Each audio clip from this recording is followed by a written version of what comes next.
Kunut subuh itu ada dalilnya. Kunut subuh terus menerus ada dalilnya. Hadisnya dhaif. Dhaif itu artinya apa?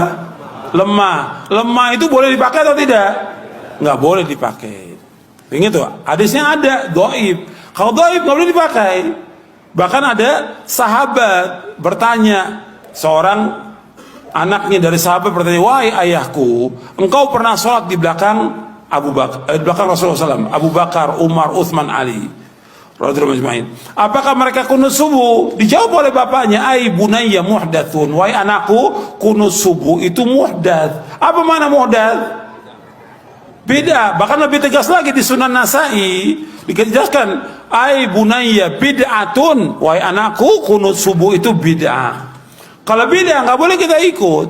Sekarang kalau kita sholat di belakangnya orang yang kunut subuh, ya kita memperbanyak baca pujian kepada Allah. Bisa kita baca Rabbana lakal hamdu terus kita ulang-ulang sampai 10 kali nggak ada masalah. Bahkan Nabi pernah membaca li rabbil hamdu li rabbil hamdu li rabbil hamdu li rabbil hamdu terus sebanyak-banyaknya. Bab saat itulah saat memuji kepada Allah. Mereka kunut, biarkan mereka kunut. Kita baca pujian kepada Allah. Jangan ikut kunutnya dia. Tapi kalau dia sujud, wajib ikut. Karena kita bermakmum dengan imam. Nggak boleh kita menyalahi imam. Tapi ketika dia berbuat beda, nggak boleh kita ikut bid'ahnya. Jelas? Kemarin banyak persoalan-persoalan tentang kunut. Kunut itu bid'ah katanya, Ustaz. Begini. Anda boleh punya pendapat. Tapi Anda jangan lupa ada ragam pendapat dari para ulama. Maaf ibu bapak sekalian, keterangan hadis kunut itu bid'ah terdapat di hadis ada An-Nasai, ada juga di Al-Bukhari. Turunkan semua hadisnya. Anda tahukah Anda periwayat hadisnya itu juga kunut? Imam An-Nasai mazhabnya Syafi'i, beliau kunut. Imam Al-Bukhari mazhabnya Syafi'i, beliau kunut. Saking objektifnya beliau riwayatkan tentang sahabat yang tidak kunut. Kenapa beliau tidak kunut? Karena dalam hidupnya tidak pernah melihat Nabi kunut. Sahabat ini, tapi kan yang lain banyak sahabat juga. Di ketika Nabi berjalan, tidak semua sahabat ikut. Nabi ke Badar, sebagian sahabat ikut. Nabi ke Uhud, sebagian sahabat ikut. Tidak setiap tempat sahabat ikut semua. Saya mau ke Uhud ya, semua Madinah ikut ke Uhud. Madinah kosong. Saya ke Badar ya, saya ke Taif ya, apa semua ikut? Tidak, semua menyebar. Makanya ketika Nabi perjalanan, sebagian sahabat ikut. Nah, ada seseorang ketika berada di belakang Nabi, setiap dia sholat di belakang Nabi, dalam keadaan subuh, Nabi tidak kunut. Sedangkan sifat sahabat itu mengamalkan apa yang dilihat. Jadi yang dia lihat itu yang diamalkan. Misal, Wa'il bin Hujur sholat di belakang Nabi, Nabi turun pakai lutut. Abu Hurairah sholat di belakang Nabi, Nabi turun sujud pakai telapak tangan. Walaupun keduanya tahu riwayat itu, tapi mohon maaf, mereka mengamalkan apa yang dilihat. Wa'il pakai lutut, Abu Hurairah pakai telapak tangan. Dua-duanya benar, yang salah yang pakai kepala duluan. Belum apa-apa sudah ramai kepalanya, ini bid'ah, ini salah, ini. Itu, muka Anda dari ujung kepala sampai ujung kaki bid'ah tuh.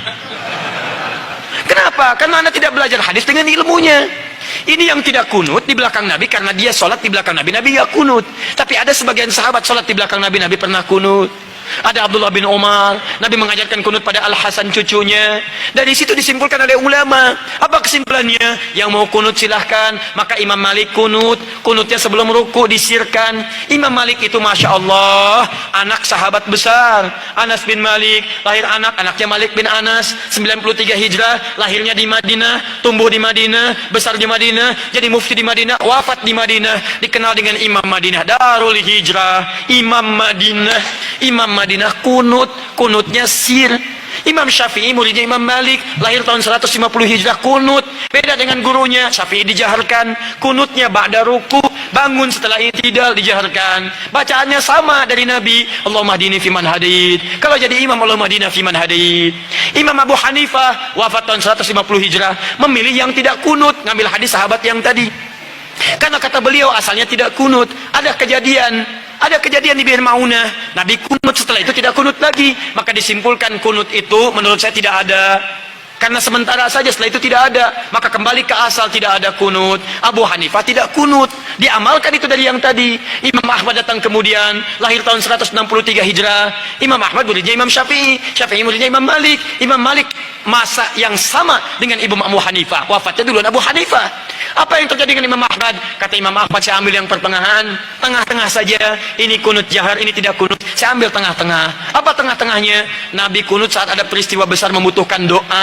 Sebelumnya tidak kunut. Saat ada peristiwa itu beliau kunut. Setelah itu tidak kunut lagi. Menurut pemahaman Imam Ahmad bin Hanbal. Maka saya simpulkan kunut itu saat ada peristiwa besar saja yang butuh doa.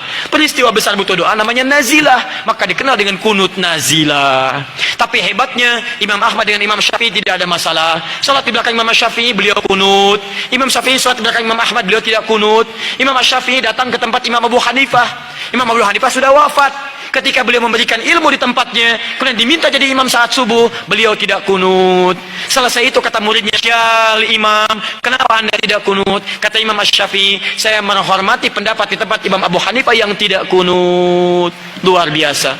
Imam besar, ahli fikih, imam madhab, ahli hadis, paham hadisnya, tidak ada masalah.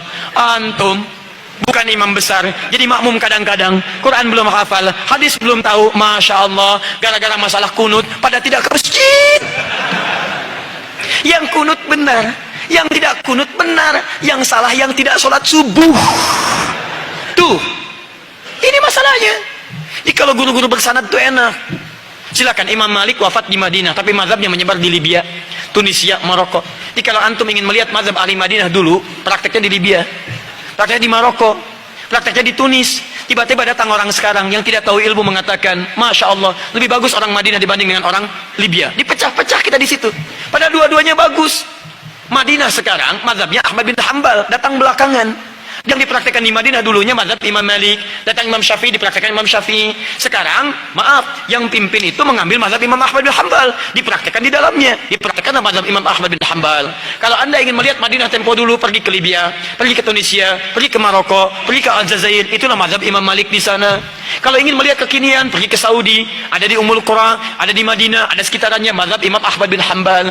Kalau ingin Imam Syafi'i, pergi ke Mesir, pergi ke Syria. Kalau ingin lihat Imam Abu Hanifah, pergi ke mana? Ke Pakistan, ke India, sebagian Cina. Kalau ingin melihat keempat-empatnya, Abu Hanifah, Malik, Syafi'i, Ahmad bin Hanbal, pergi ke Indonesia. Jangan pergi ke mana.